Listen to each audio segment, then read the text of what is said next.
What is up, everyone? Welcome back to another episode of Integrative You Radio. You are graced with Dr. Nick's presence today. The past few episodes that I've done solo, I've been letting everyone know that we've just been navigating a bit of chaos over here. Two kids and dogs and house management and all of those things. I am Um, back. Back and he has some really interesting things that he wants to spew out. So we're going to kick off with a actual planned podcast. But for those of you that are on YouTube and you see this blazer, then it's just going to keep getting better because we're going to do some improv after this. This is Uh, our warm up.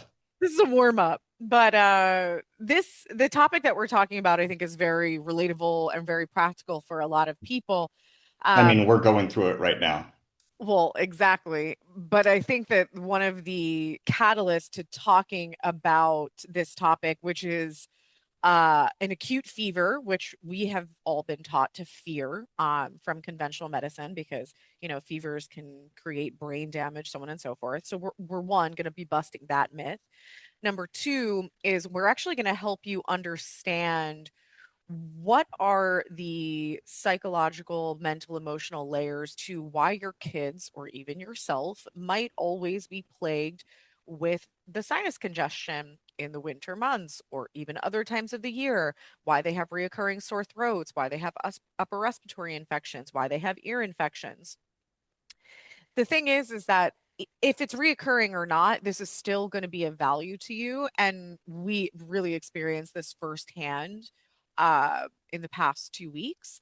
And the catalyst for me wanting to talk about this is our neighbor. She's super, super open minded and she has been getting acquainted with our ways of navigating health challenges, and she's just constantly fascinated and intrigued and honestly has adopted a lot of things that we do.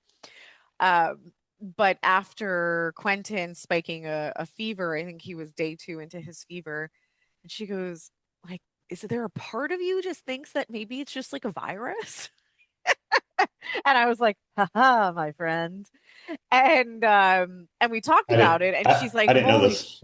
oh, you didn't know this? Oh, Mm-mm. yeah, we started talking about it. I was like, okay, let me break this down to help you understand. And then she just had this face essentially saying, holy shit, that makes a lot of sense, without her actually saying, holy shit, makes a lot of sense. She did end up saying that later. And the interesting part of it is she really understood it because what was happening with Quentin and the catalyst to the fever was actually a territorial issue that was happening between him and her daughter, aka, they're little kids, they're 4 years old. Mine, this is mine, no, this is mine, I want my toys, no, I want, there's a lot of that going on. It's a very, very common thing at that age, and it's not that it's a bad thing, it's just they're you know they're they're learning, through those experiences of like, oh, well, this is mine, I want this, and they're trying to stand their ground and stand their territory, and it's just a learning curve for them.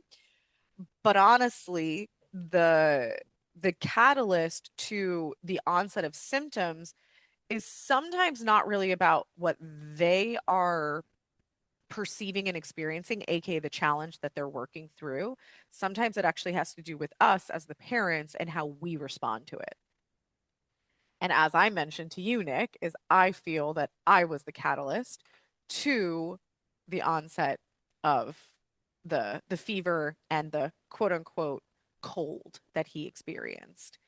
Well, one And of one of my favorite quotes is, "If there's a problem and you're experiencing the problem, you're a part of the problem." If your kids are sick, it's not just your kids. If there's an issue in the family, it's not just one person. There's an issue in a relationship, it's not just one person. If you're a part of a problem, you're a part of the problem. yeah, And we it's taken always that. talk about wanting to change the name of our podcast to the thought provoking podcast because that's really what we're doing here is exactly, like, this isn't about a blame game, you're part of the problem. This is about, if you can look at things differently and ask a series of questions in a really intelligent way, you're going to be able to navigate hard shit more easily. Well, yeah, and but it's not just about being adaptable going through hardship. It's about maximizing and enjoying the most out of the good shit too. Hmm. And which takes me to my favorite quote, the quality of your life is dictated by the quality of the questions you ask. So if we can start asking better quality questions and not being attached subjectively, through the emotions and the feelings of does this make me happy? Does this make me sad? Guilt, shame, pride, all those. But if we can be objective and be like, okay, this happened. I feel good. How can I maximize it? Yeah. Okay, this happened. It made me feel bad. How can I actually use it to serve myself? So you don't stay a victim, but you don't. Most people say you learn the most when you lose because life, the thought provoking, when you provoke a thought, you're creating reflective awareness. And that's the highest level of awareness that one can have is self-reflection. And unfortunately, the world's set up today through social media and everything that people don't pause and actually have moments to reflect on themselves anymore. So it's getting less and less the percentage of us that are creating space to have the time to self-reflect.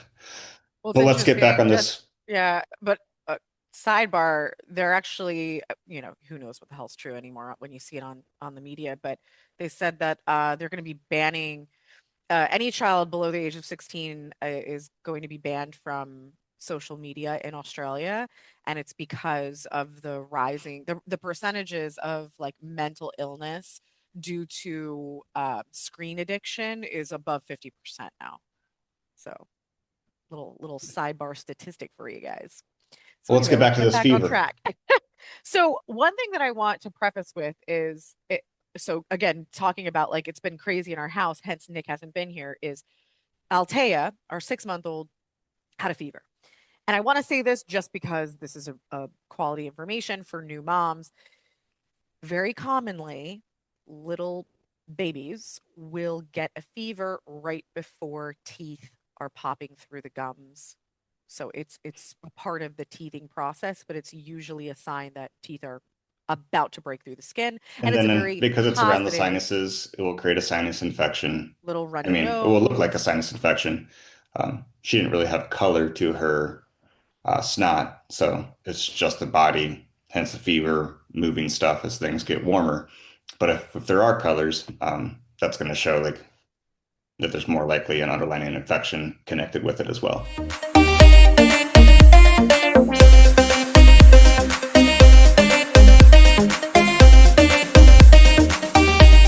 Yeah. And there is a lot of kids that do have already underlying infections in their sinuses, and this is primarily because the vaginal microbiome is not always great because of all of the chemicals that are in, tampons and condoms and lubricants. And then on top of that is hospitals are a breeding ground for different types of bacteria, and most women are giving birth in a hospital. So again, kind of some sidebars for you to understand, but very common to get a fever right before teeth are breaking through the skin. So just kind of be a little bit patient if you have a young baby that is spiking a fever and see if that is what is actually the catalyst to it before having intervention of, antibiotics, supplements, etc. But then, so she had her 2 day fever, some teeth broke through, good to go. She then got back to complete normal baseline, and then Quentin had his fever. And so, essentially, one thing that I want you to know is a lot of what we're talking about is on the basis of New Germanic medicine, which has been an absolute fascination for us because it's so fucking on point. And you can look up the history, but the history is essentially a oncologist who developed cancer himself right after having a very tragic loss in his family. And he was an outside the box thinker, and he had a patient base of cancer patients and decided to ask questions, and found out that every single patient that he had in his office, which was thousands, they all developed cancer within a few months of a big event in their life. So essentially, he went on to study the psychosomatics of physical illnesses, physical symptoms in the body, and his work is fucking brilliant. So, Well, what I love about him is that, there's a lot of people think it's like, oh, the mind, it's perceptions, like, yeah, like that's the root cause of disease. Like, it's not, the mind isn't the body, it's what's going on with the body. Is it a lack of nutrients? Is it this? Is it, you know, living conditions? Like, what's going on? And it's like you come from the spiritual side of things, and, this is quote unquote always kind of been known, is that the spirit guides the mind dictates the body. This doctor didn't know that. He was a medical doctor. So he went through it as a complete scientific perspective and clinically started finding all these things, but then had imaging to back it up. So yeah. it was all through a scientific process for him to pretty much prove the exact same thing as these spiritual gurus knew for a long time as well.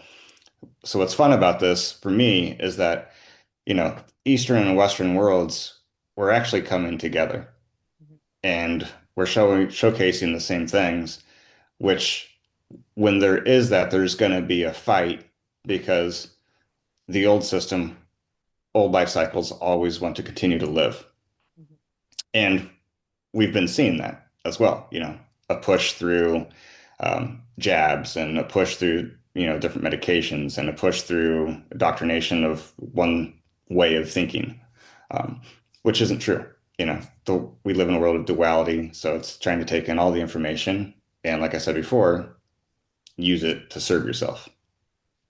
Yeah, and I think that at the end of the day, what we're talking about here is just a matter for you to ask questions as to what is the catalyst to the specific symptoms that your child is experiencing. And, as we mentioned before, there might be an underlying infection that now comes out, but there's the catalyst that brought it out. And that's what we want you to understand here. Because if you can understand both ends of the spectrum, and you can also address both ends of the spectrum, aka maybe a sinus spray, a throat spray, a supplement in order to help with the actual infection, but then also deal with the environmental, the behavioral aspect that was the catalyst. Bringing those two worlds together is where you're going to see the most success, and you're going to stop the reoccurrence of these issues. So kind of getting into So what was the catalyst? the catalyst was Quentin was dealing with this territorial, this is mine, this is mine. It got to the point that, he was like, I'm going to my friend's house and I'm going to take all my toys back. We live literally feet away. So like our half of our shit's there, half of her toys are here. And it was like, oh, this is mine, this is mine, this is mine. And then they were getting into like someone would bite or scratch or push when they were getting frustrated of like, no, this is mine. And so in our family, we teach our kids, don't put your hands on people. That is not okay. That is not an acceptable behavior. And so after it was the Unless it's third time, self-defense, well, then you're allowed to beat the yes. shit out of somebody. So after the third time of them getting into their altercation and he pushed, I was just kind of spread thin and I was just like, absolutely not. And I yelled at him and I put him in his room and I just was like, this is not how we act. So I startled him. Like he literally was like, because I don't normally yell at him like that. And I just kind of had enough with him acting that way. We all have our moments, people. I'm going to sit here and be vulnerable with you. Like I'm not a saint. And I'm not always able to practice what I preach, but the most important thing is I reflect and I rectify it. That's all we can do. You can't sit here and be, put guilt on yourself. So I literally physically startled him when I yelled at him because he was like, whoa, mom doesn't normally do this to me. Put him in his room and I addressed it within about 10 minutes of like, saying, hey, mom did this. I'm going to take ownership of it, but let's talk about this behavior. And it was the next day that he had a fever. So essentially, when it comes down to what a fever is actually when you are in healing mode. This is one of the interesting things that this doctor proved is that what happens is you go through a conflict, you go through, a trauma, you can call it. And then when your body moves into healing mode, it's actually when it's usually the most symptomatic. So the symptoms of a fever is, warming up of the body, activation of immune system, and and it usually, especially if it happens at night when you're in more of a relax and repair, that is another sign that you're in repair mode. So essentially, what So happened? there's Go ahead. active healing during the day and the more repair healing at night. So he was going through the healing phase of this conflict. He also had an association um, with a runny nose, and the runny nose, or I'm sorry, with a cough more than a runny nose. He had a little bit of a runny nose, but the cough. So upper respiratory and a cough is associated with territorial conflict. So this was again, so the territorial conflict was happening, and he wasn't necessarily symptomatic when he was in it. I disciplined him. He had a bit of a startle reflex, a shock reflex. And then he went, because of how we approached it, he went into healing mode. So not only healing from the startle that I created by yelling at him, but he also went into healing of the territorial conflict being held in the upper respiratory. And so he had a fever and he had a cough for about 2 days. And so did we use some therapies on him that we have here? Yes, we used a pulse electromagnetic frequency device, our amp coil, but we weren't using the amp coil necessarily for his respiratory system or his immune system. We were actually using it to calm his nervous system. We were using it on different settings to create emotional balance. And that was one of the reasons why he was able to recover so quickly. So essentially, what we're going to bring to you is we're bringing to you some understandings of what is the psychosomatic root causes of sinus infections, throat infections, upper respiratory infections, and ear infections. Well, I think I just want to clarify one thing for people and not getting like too deep with it, but initially, especially if this is brand new, people are going to be like, wait a second. You were very nonchalant about saying symptoms in the body are usually part of the starting the healing process. That's like the opposite of what most people has been taught is like, if we start having symptoms, that's when you start getting sick, Mhm. not healing. Sick and healing are two different things. Like, what the F are you talking about? And it's Solid. going back, and it's going back and understanding the process that the spirit governs the mind dictates the body. So when the mind already changes, it's processing, it's perception. So when the mind is out of balance, it sees more good or more bad.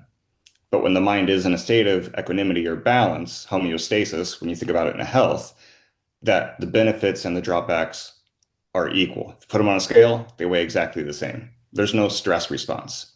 So when the mind perceives, elation more good than bad or more bad than good, that creates a stress response. If that stress response goes on long enough or intense enough, then the body's going to have a reaction, either initially micro traumas over time or, one big event. So when the mind brings that perception self through self-reflection usually and balances out that stress response, the body's going to have a different response because the mind dictates the body. Then the body's going to change. A fever is an initial symptom of change. Why? Think about fire. Fire is one of the quickest way to change the form of something. It's the quickest way to transport, to move through heat. So that's what happens a lot of times. You get sinuses, you get runny nose, you're coughing, you're moving air, you're moving toxins, you're moving energy around, and the body's really hot, so it can burn off the old shit that didn't serve it energetically, but also move around the physical shit that's not serving it to be able to Well, and poop it that's out, to pee it I out, feel to sweat it out. exactly, and that's kind of the point that I want to make is like this shouldn't sound that foreign when you want to think about the perspective of I have a runny nose. What the fuck is your body doing? Your body is trying to push out the bacteria or the fungus or whatever it is through the mucus of your sinuses. You're coughing. It's because you're trying to literally expel out whatever shit is in your lungs. You're shitting yourself. It's because your body is trying to expel something out of your intestines that shouldn't be there. It's actually more concerning when you have the lack of, oh, I'm coughing, but nothing is coming out. Oh, I'm chronically stuffy, but nothing is coming out. Oh, I'm constipated. That's because you won't fucking let it go. That's because you are attached to a story. You're attached to a trauma. You can't forgive, you can't forget, you can't let it go. Like you are harboring that. You are letting that run your existence. So this Well, is what you and have to understand. I'm just gonna call, I like to get deep on everything, but to the depthnesses, What to the depths of to the it? depthnesses. I like to Oh put my own words too. my. Yep. Okay, here we go. That is Forgive, definitely not a word. forget. It's all Oh, bullshit. just don't right It, now. but yes, it is, and it's part of our programming. You know, I had, you had a conversation with the female neighbor, I had a conversation with the male neighbor, and he was talking about forgiving. He's like, no, I'm all love. I've forgiven. And I was like, no, you're not. Your words literally just said that you have a perception that that person did more bad than good to you, so you had to I know. forgive them and that you give them love. That's not love, bro. That's not love. When you balance the mind out, there's nothing Neutralization. to forgive. And you don't forget. Like this, the goal is not to forget who you are, a part of who you are, a moment of yourself. The goal is to learn how to love the moments of yourself, the shitty times and the good times. And this is what fucking pisses me off about human behavior and psychologists and everything is that the programming goes so deep that we're attached to still trying to, we're better than somebody else and there's more good than bad, and if there's bad, well, it's like, we just have to forgive. Like that's, you get to, that's religion controlling us if you really want to get to where it started. Yeah. Forgive thy neighbor. Like it's fucking bullshit. Love thy neighbor. That's the true aspect of it. And you can't give something that you don't have, so you have to self-reflect and love yourself to be able to actually give that love to somebody else. I know you're right. So Well, I mean, this is my job. So the fever aspect is that initial change of the body to what? are you asking me? Yep. To bring back in the homeostasis that occurred in the mind. Correct. And what's beautiful for me looking at this story, because there's parts of it that I didn't know, it fevers tend to, especially like him, the territorial aspect, there's a release of expression, there's a release of anger, there's a release of something. Um, Yes. and he was doing it, but what's also beautiful is you did it too. And I don't know if you know this, and this is part of, I want to allow our listeners to take even more control of their life, because this wasn't, like I said, if you're a part of the problem, you're part of the problem to serve yourself. This wasn't just a teaching opportunity for Quentin. This was an opportunity for Nicole to be able to physically release some of her buildup, frustration, anger, whatever is held in there. And then to say, like, oh my God, like, get back in that moment through self-reflection and like, what was really triggering me? Because this is the gift of what that moment gave you. Like, Yeah. what was I really triggered about? And it probably wasn't anything to do with Quentin. Quentin was just a teacher to bring up some old past emotions that were unbalanced to physically release as well as mentally release. Yeah. And And once you that's all that it can is ever. and once you can get clarity of that moment of what you were really processing unconsciously, well, then we have the self-reflection. We can go through and balance how that quote unquote bad back then in the past served you. So the benefits and drawbacks are equal. Mhm. The left brain's balanced. we go to the right brain and we feel that change in our body, that we're not holding on to that anger anymore, whether it's in the sinuses or the loss and or anger in the liver and loss in the sinuses and respiratory tract, etc. And what's also fun is that the, like you said before, the attachment's gone.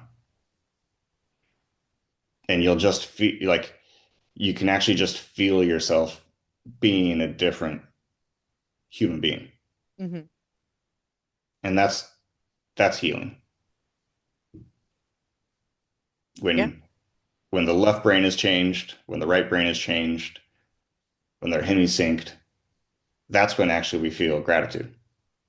Well, I think that the thing that might be confusing right now to the listeners is that, are you really being able to do this type of deep level of work with kids? And that's not really the point. The point is for us to be able to understand what some of these symptoms mean in our children, and it's also for us to know that we are part of that manifestation, part of that quote unquote problem. And this is one of the reasons why it's not really about trying to heal your kid or put your kid through some type of healing program or protocol. This is about how you show up as the parent, because the environment dictates the reality, the outcomes. And so, if you can think outside of the box and ask better questions around what were the catalysts that caused X, Y, or Z for my child, that's where you're going to have more success as a family unit. And you're also going to see a major shift in your children. And so, Yeah, but you it's know, pretty easy to teach this stuff to a kid as well. I mean, territorial and you figure out like what they love. Like Quentin loves dinosaurs right now. So you start playing with a group of dinosaurs and they're playing with a toy and one dinosaur takes a toy away. Like, oh no, this one's sad.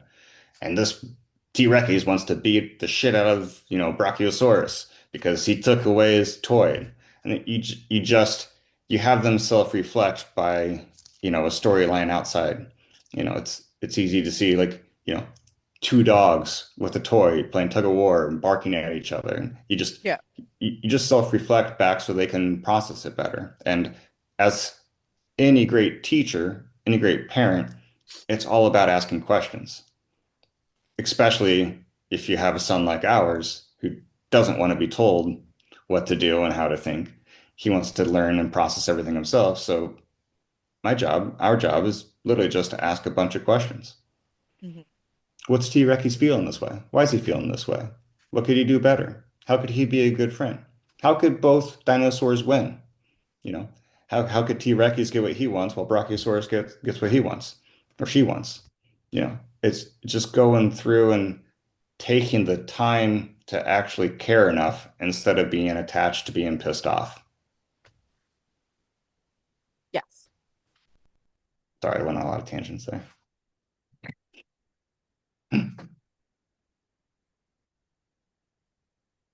All right, guys. So we want to just run through some very specific examples for you to wrap your head around when it comes to these different symptoms that might be reoccurring in yourself, in your children. So, sinus congestion has a lot to do with it's kind of a funny name. It's a stink conflict. And it's when you feel like something is off, something stinks. And one of the examples that is, could help you understand it is when the child feels like their space is being invaded. Something stinks about a new situation. They're having trouble processing a new situation. They potentially feel jealous or uncomfortable about different changes in the home. This can also be very common when a new sibling comes into the world, or there's an adoption, or there's even a pet that comes in. So it's definitely something to think about when you see sinus congestion that is happening, especially if it's reoccurring sinus issues in yourself or in a child. When it comes to the sore throat, this has a lot to do with having to essentially swallow things that you don't agree with. This can happen a lot in little kids. partly because they don't understand, why they might be scolded about something. They don't understand why we do the things that we do, why we need to do things that we don't want to do, why they need to go to daycare, why they, need to um, be respectful to certain people that are disrespectful to them. So this is really about taking a step back and potentially going the extra mile to help kids understand why things are being done the way they are, or why there was a disciplinary action for something in particular, but also being able to reflect on, are you just injecting are you injecting your values or other values that were pushed onto you for the sake of what you were told is right or wrong, or is this actually the values of the family? Because a lot of times we're telling kids how they should be or how they shouldn't be in accordance to what's going to be more commonly accepted in society, or what's more commonly accepted in the church, or in other aspects of life. You might be cursing at home, and then don't curse in school and scold your kid in front of the teacher after the teacher says, "Oh, Johnny's been cursing at school." And your kid is going to automatically have an issue swallowing that because you're contradicting yourself. I Yeah, it's had just tons of strep throat as a kid, and have thought about it and thought about it and thought about it. And this is my parents never, they weren't a practice what you preach people. They would curse and yell, and then they would say, "Don't curse, don't yell," to me. Everything they told me to do or not do, they were doing. yeah, we're giving you a lot of different examples and kind of bounced around a lot of different places, but the main takeaway is just to kind of pause, to not be so subjective and emotional, and to be objective, looking at the body is always giving us feedback. It's just giving us information. And the truest form of what the body is giving us is how the mind is processing. Is the mind in alignment to serving what's most important to you, your highest values? Is it balance and benefits equals drawbacks, or is it imbalanced? Well, one of our last examples is actually probably a story you could tell. So just really quick, as we mentioned, upper respiratory, sometimes it can actually be like separation conflict, which is when, a kid now is going to grandma and grandpa's house, or a babysitter, or daycare. But more commonly, it's the territorial fear. So just like not feeling 100% comfortable with a major change in routine, or even a change from the perspective of, these were my toys, now they're not my toys anymore because they're being shared with new siblings or new friends or whatnot. But ear infections, lots of kids dealing with ear infections. Nick didn't necessarily have ear infections as a kid, but he actually had a loss of hearing at for a stint of time. And what's kind of interesting about ear infections, loss of hearing, or hearing changing, um, has a lot to do with a child not wanting to hear something, not wanting to hear disagreements, not wanting to hear arguments, or even not being able to hear, being left out of very important conversations. What'd you say? That's a dad joke right there, if you didn't catch Yeah, on. really good one. Um, yeah, I was deaf for about 6 months when I was young. And make a long story short, because this podcast is going on for a while, but the I knew I was conscious of it being I was overhearing a conversation with my parents, and this is why I like meditation and using some tools of hypnosis, because through that process, I was able to take myself back into that specific moment. And when we're in the actual moment, we have access to all the information. When we're not in the moment, we can only work with the story. of what we know or what we think, which isn't actually true. It's just the story. So the meditation and hypnotic tools allowed me to get into that. And my parents were having a financial discussion, and I had walked downstairs, and I stopped. They didn't hear me because I heard them kind of yelling, and I heard them. My I, th I have to go back and think, but I'm pretty sure it was my father going, "Well, if we just didn't have a third child, we'd be financially okay." And I perceived like, "Oh my God, I'm creating so much stress on this family." And I just like slowly walked back up the stairs and into my bed and, you know, didn't process it well. Hence, I was deaf for about 6 months. So it's pretty amazing because that helps me in a lot of different ways, heighten my other senses, which has been a huge gift for me. But it's just so powerful that when we really take the time to process, the body's dictated by the mind.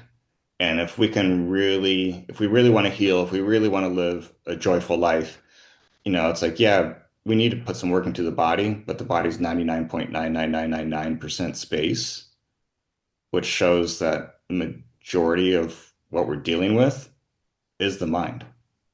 Mhm. Yeah. And it's at the end of the day, we are all not just children experiencing different conflicts through our environment, relationships, and daily routines. And, the thing is that, I know that I was brought up with like, just, be tough. Life is hard. Just get through it. Shut your fucking mouth, essentially.